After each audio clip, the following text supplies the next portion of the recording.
I'm going on the run. He said, I am not going back to prison. So I said, all right. And he didn't, he begged me to go with him. He didn't ask me. And I said, yeah. I said, fuck it, yeah. What are we going to do? He said, well, we're going to start a roofing business down Cornwall. I said, right, yeah, great. Yeah, fuck it. I didn't have a bird at the time, and my life was like pretty shit, going nowhere and all that. So I said, yeah. So we got hold of a motor, and we got as far as Devon. And he said, I'll tell you what, we'll try and fuck the bookie, shall we? I said, how are we going to do that? He said, well, we'll just put some bets on after the greyhound race is finished, and hopefully that they don't realise that we'd put the bet on after the race had finished, and they pay us out. So I think on the 5th or 6th shop, we got paid 220 quid. So like that sort of kept us going for a bit. And then we just sort of like driving around aimlessly. I was doing it, then he was doing it. And then like, the managers were saying, no, you put that on after the race had finished. Here's your 6 quid back or whatever we put on a stake in it. And then we've gone in one, I think it was in Weymouth. And he said, right, you do it, son. I said, no, Dad, you fucking do it. I said, I've done the last 3. So I went in the toilet in this bookmaker's, and I've come out. I said, all right, did you get on? He said, yeah. I said, what'd you do? So he showed me the bet. I said, Dad, you didn't put the fucking dogs in, like 3 to beat 5 or 4 to beat 6 or whatever. He's gone, oh, for fuck's sake. So he's gone out the Burby on a jump. He said, love, I haven't put my dogs in. So she gave him the top copy of the betting slip back and said, yeah, I'll put them in then. So we thought, what the fuck? Like the race had finished, and it was like, I think, just say it was like one won it and 2 come second.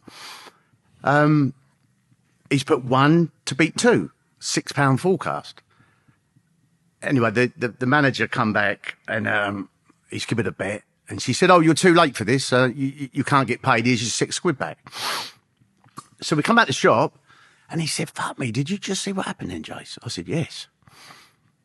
He said, how the fuck can we do this, get the fucking top copy back, and con them?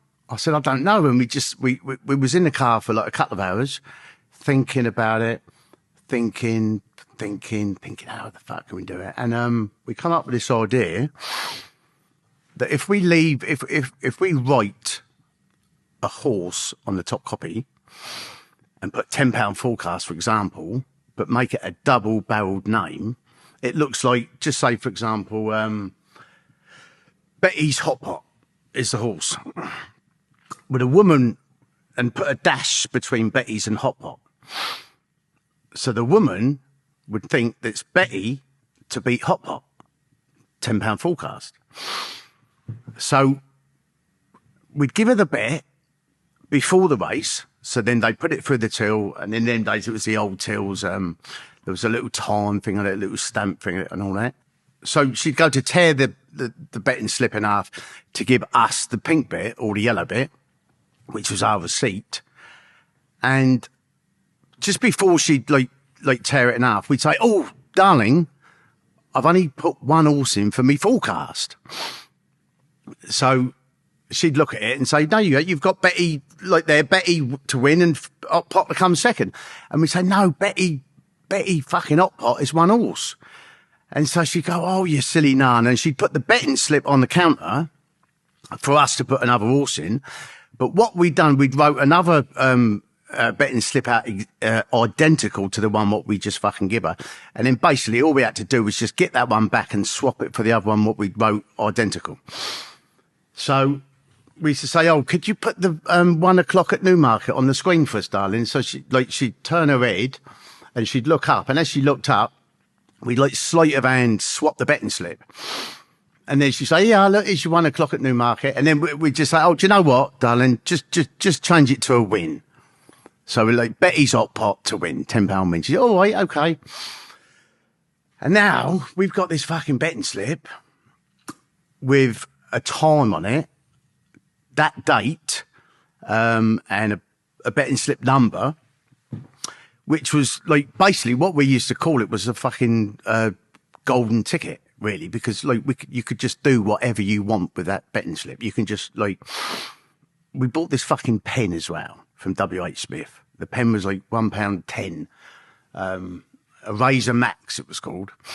And we used to just rub out the fucking ink on the betting slip. So now we've got a blank betting slip and you can just literally just do what you want. So we used to watch a race or two. At the beginning, when we first done it, we'd done a £10 forecast.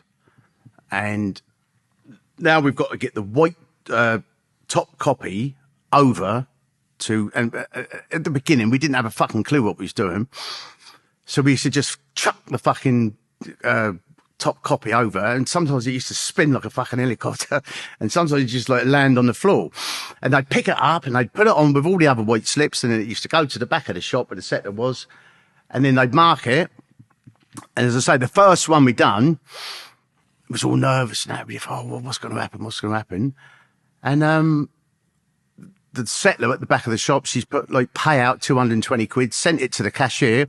We'd give the cashier the receipt and they paid us 220 quid and, or 240 or whatever it was. And I said, Dad, fuck me, we can go around the country doing this. So we done it another like 5 or 6 times, 200 here, 240, 260. And then I said, Dad, should we try a TriCast? And he said, no, Jace, you're strong in it. And I said, no, fuck it, let's try it. So. Is that when the greed kicks in? Yeah, because like, you know, TriCast, you know, I mean, they can pay like grands. Yeah, well, it's like between like 60 quid and 200 quid. So why are you not going big and smashing it? We did. Oh, did you? Instead of the 240s, why are you not doing like 100 quid, 200 quid? No, because no, all you need is little stake. If you have like, because does that to fly under the radar?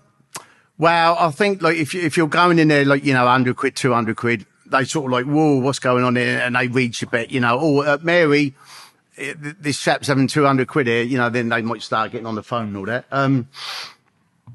So what we used to do, we used to keep it to a minimum £10. They used to see £10 on the slip, and I didn't even like read it. I just put it through.